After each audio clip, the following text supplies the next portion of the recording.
that is for the success. If anything, if while performing creating this non-view file, if you get the 400 status, okay, and you have added all this detail, that means whatever the value which you have added in the request parameter for this SPR01, that is incorrect. Okay, so request, if the request body is incorrect, you will get the 400 response. Okay, in case of the SPR01, or if you are calling any API directly. Okay, next is the API response. So I have added the API response is value not blank, means we should get some API response. Okay, if you have some validation where you have to add certain condition, like we should get something, this particular value in the API response, so that also validation you can add it. Okay, let me show you that also. So this is one example. Okay, here we have call this debit card features API. Okay, debit card servicing API. This is the path, payload, and the method. So this is the request body. Okay, this is the response. Now what we did, from this response we have like store the API response. So you have to store the API response separately, and that particular API response you can validate. If you have to validate the transaction amount should be 300, so you can validate these kind of you can add these kind of validation from the API response as well. Okay, so anyone have any doubt in this, like how to add this validation? Because I have seen the couple of file where they are not adding the HTTP status API responsible for the API, because this is the mandatory. Even we have to add anything that is if you have getting any message in the UI, and that particular message you are getting in the non-UI response also, so you have to add as a part of the validation.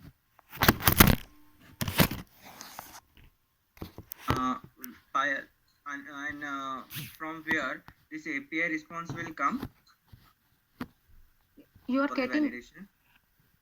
API response, you will get it in the journey. Na? So whenever you are going to perform any journey on the device, okay, at that time what is happening? The gateway is getting called, right?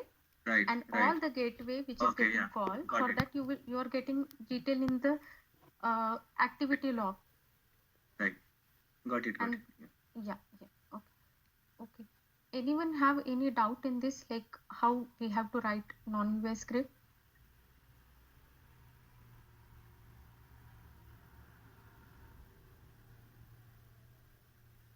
Okay. Hi, So, just one question in that JSON response, right?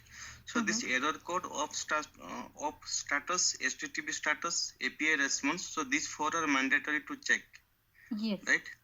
And Yes. other things we can put a validation based on a requirement of the API, Yes. right? Yes. So if anything, like if you have the multiple validation as a part of your requirement, which you need to validate for that SPR01, so you can add it. That is not mandatory that you have to add only this much of thing. It is as per the requirement, you can add the multiple validation, but this thing is mandatory. Like at least you have to add this these validation. Even this is for the SPR0. If you have to add any validation from the DCC1 opcode as well, this is the gateway opcode, part gateway opcode. So that validation also you can add it. Here just I have stored the detail. Okay, if you have to add the multiple validation from the DCC01 response, if your card type is this or not, your card status is OA or something or not. So this kind of validation you can add it.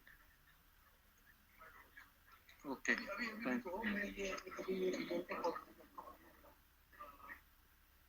Payal, just one quick question Payal, from I my have one question.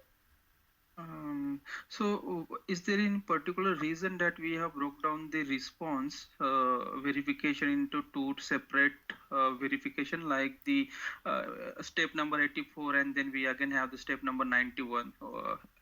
Could we have verified in the same step number 84 rather than writing a step number 91? No, we have to break this response because this is the API response. So that's why what we are doing, we are storing the only the API response part in the feature file. Okay, So let me show Okay, you that JSON. but I understand that should have been held in the memory, right? And you already have that response available. So I'm just trying to understand why there is a need to store the API response again and then again re-verify it. Yeah, because let me show you the exact JSON so that you will get.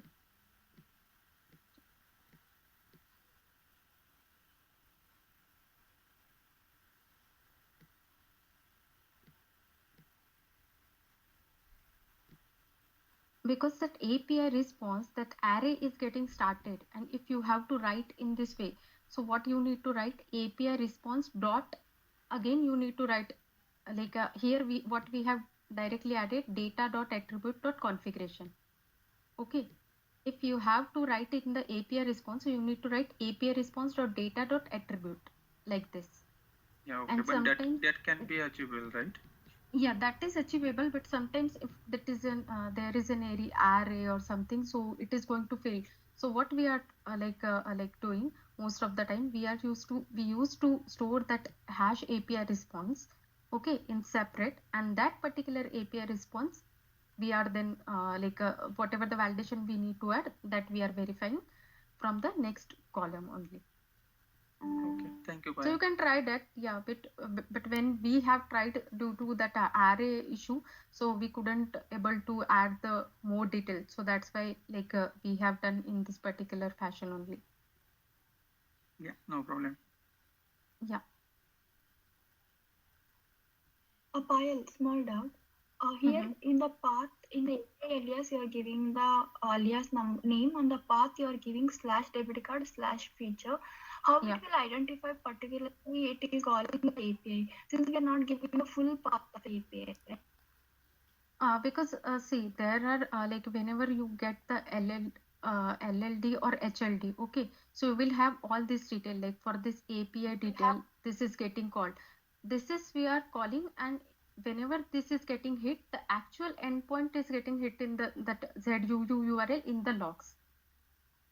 Okay. Okay. So whenever see any API also, whenever you are going to throw using the insomnia, so you have the full endpoint URL, right? You have the full endpoint URL, then headers, you have then body and the method type. So here this is the thin gateway API. So that's why it is going to call whenever this SPR01 will get called in the logs, you will get the exact endpoint of that API, the full URL. Okay. Okay. Yeah. And the next is if anyone have any requirement where they don't have the SPR01 or the gateway opcode, they only have the API detail which they need to call as a part of their PWR. So we can do that also in non-US. So let me show you one example.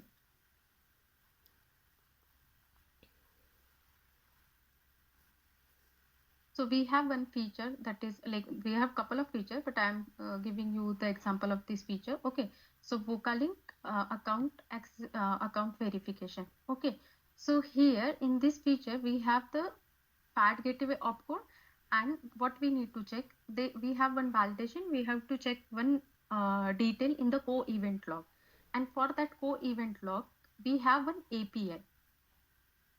So what we did, like we just take the API from the developer and we have just called that API here.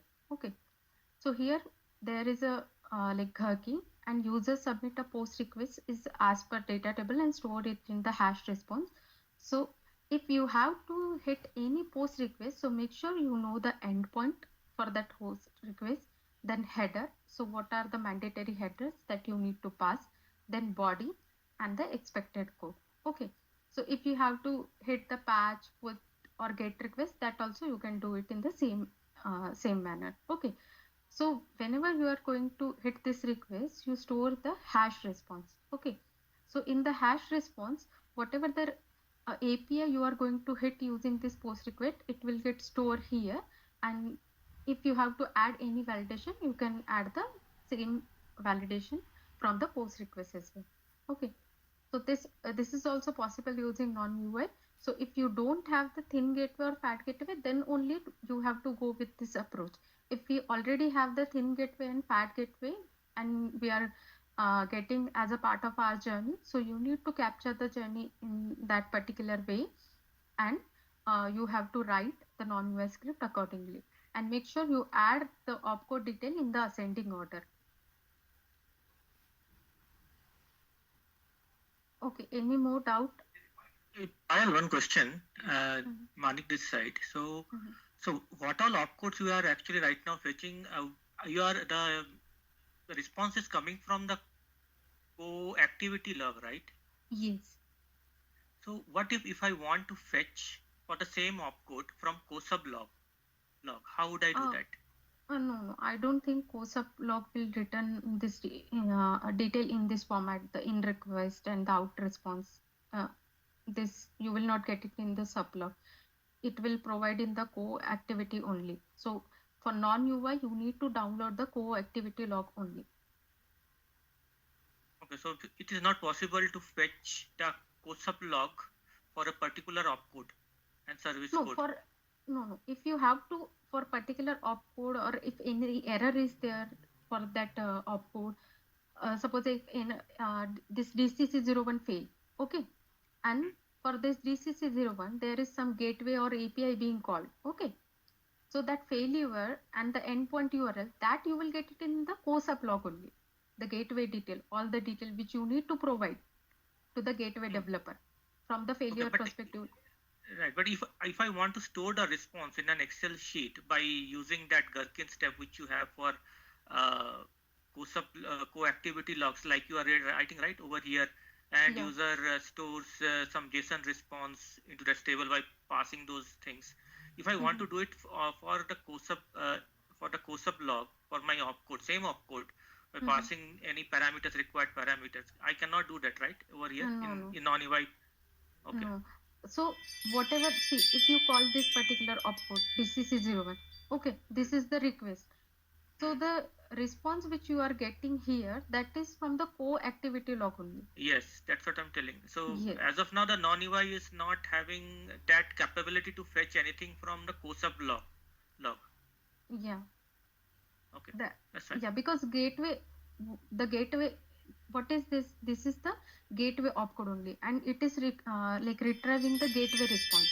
If that response have the detail which you want as a part of the activity log, like sub logs, so then it is possible. But at the moment, it is fetching the response from the activity log only, right? Agreed. But see, for MCA related features, all MCA related features, they are doing app to web journeys kind of thing, right? So in that case, if they want to verify anything in the TIA contract, which is coming from the some TI 000 opcode, they want to verify it as part of the verification. So that is something is not possible right now. Yeah. So using this non-UI thing. Till TI 000 we can do it. Yeah, that is from the co-activity log that response is going to come, but it doesn't have that TIA contract which is passing from app gateway to MCA. So that validation is not there. Yeah. Which is getting passed. So for that you already have some API which is in your Insomnia, right? You might have to check with the MCA team, the API being called for the each page. So if you have one page with that is a MCA page, for that particular page you have that one API. But in COSUP log already it is coming for TI 000 opcode. Why I should go to MCA to get that? Because anyways gateway is passing it to MCA. Yeah, but that we don't, we cannot do it in the non-UI at the moment, Mani. Yeah, that's for the activity. Yeah. Maybe you can check with your non-UI developers. Take this thing. That is it possible to fetch that? Because sometimes what happened, the app code fails. The TI 000 opcode fails with some TIA contract issues due to TIA contract issues. So in order to validate that template, it has contained all kinds of required parameters or JSON key value pairs, which we can do as part of this validation in future. But as of now, there is no such validation we can do. Yeah, sure. I will check with Charanjit on this. Yeah, thank you. Yeah. So any more query on this? Okay. So next is whenever like you are going to hand over any non-UI file, so make sure you have to provide this journey detail, okay? Because suppose you have performed this scenario. This is the scenario. This is the first scenario for the cards you have performed, okay? So I need to verify from somewhere. So you have to provide this journey detail. So you need to copy this file, copy this log detail, make in go to the log txt file and just zip all this file. So if you have created a 10 scenario for non-UI, so make sure you have all this detail, like you have all the journey file there. So let me go to the non-UI standard as well.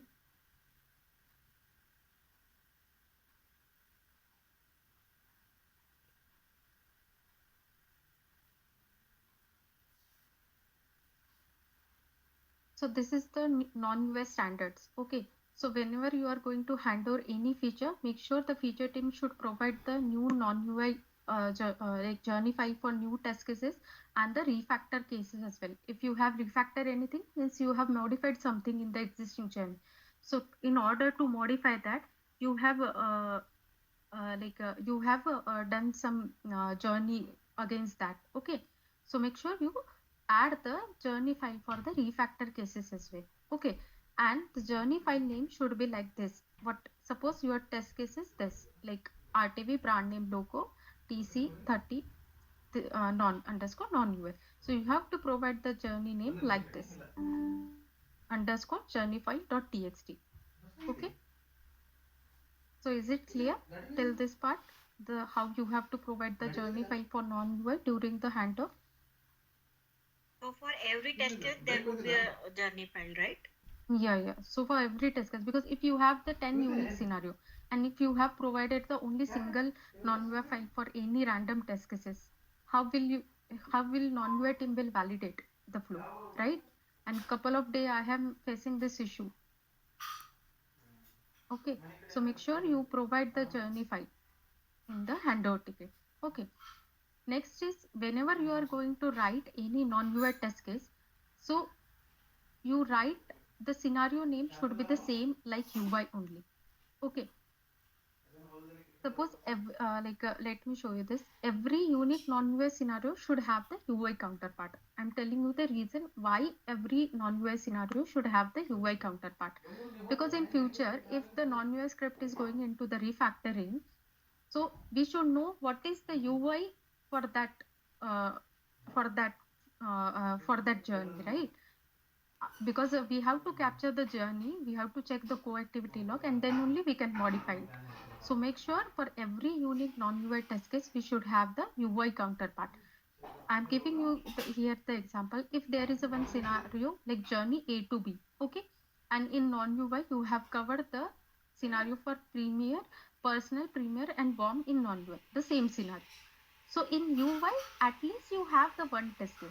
I'm not saying like all the three test case should be there, but at least the same scenario should have the one test case.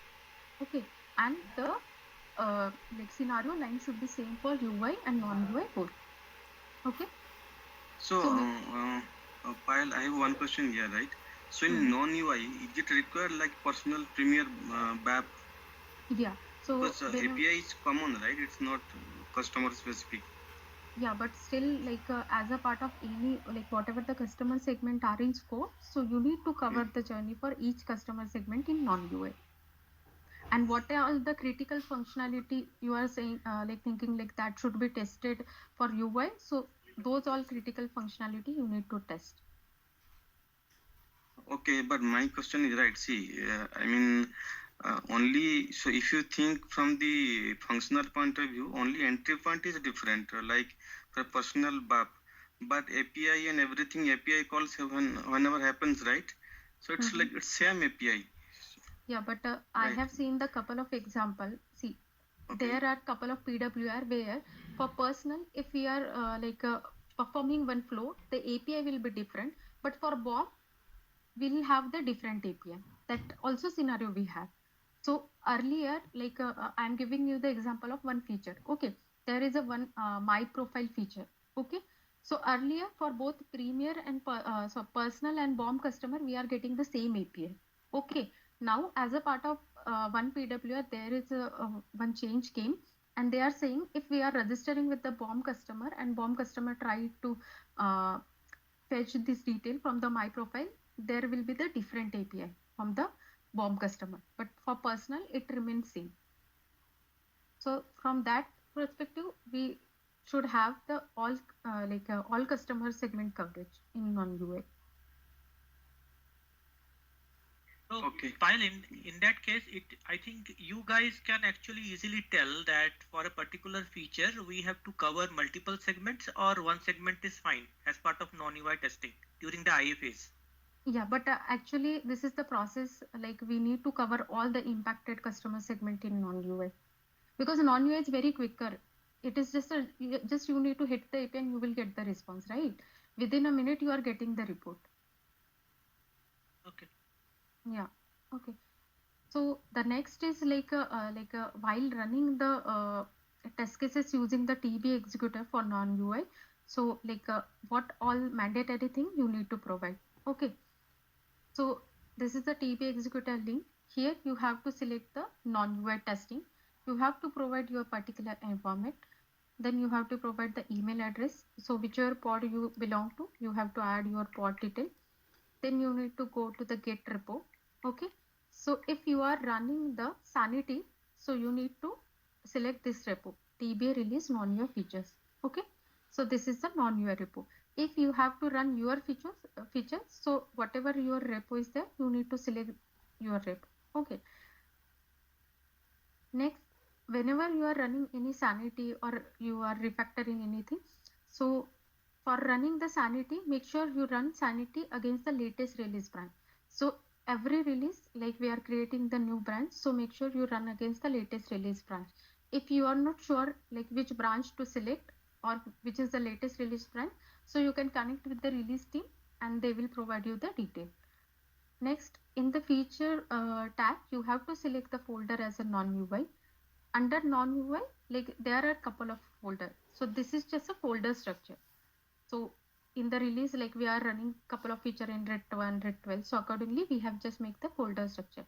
So if I have selected red 1 folder, if I have to run any feature, suppose I have to run this SI investment setting. So I just search here.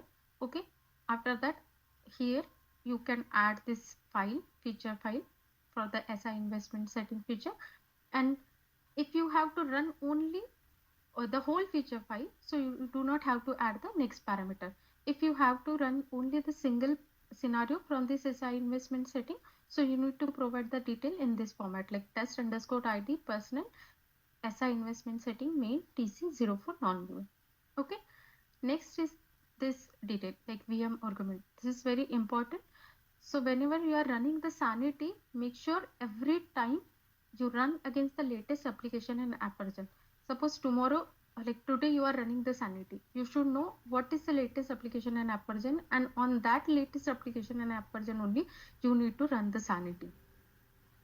If you are not sure for this application version and app detail, so you can reach out to non-UI team or any team member from the release automation team. So currently for latest application app version is this. So I have added this. Release ID, you have to pass it. Okay. The next is you have to provide the test plan ID. So if you have created one test plan for your sanity execution, so that test plan ID you have to provide. Test management tool, you have to provide Jira. Then the execution ID which you have created for your sanity execution. Okay. This TIA connector detail is if your test case has the TIA related step, so then only you need to add this TIA connector. Otherwise, you can skip it. So anyone have once you add all this detail, you need to click on the Send to Jenkins button. So you will get the report generated for the particular respective test case. What is the release ID you mentioned here?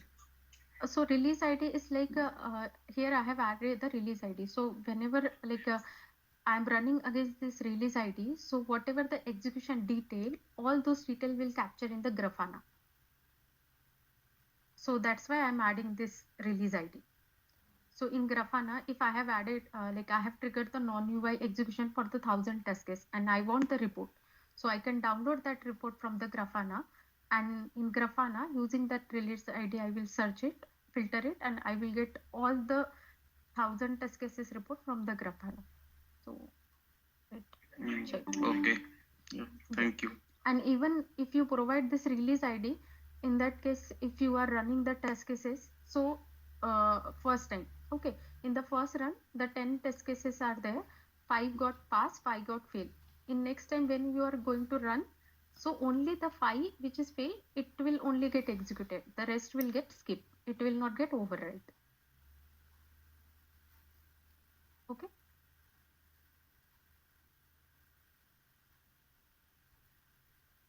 anyone have any doubt in this?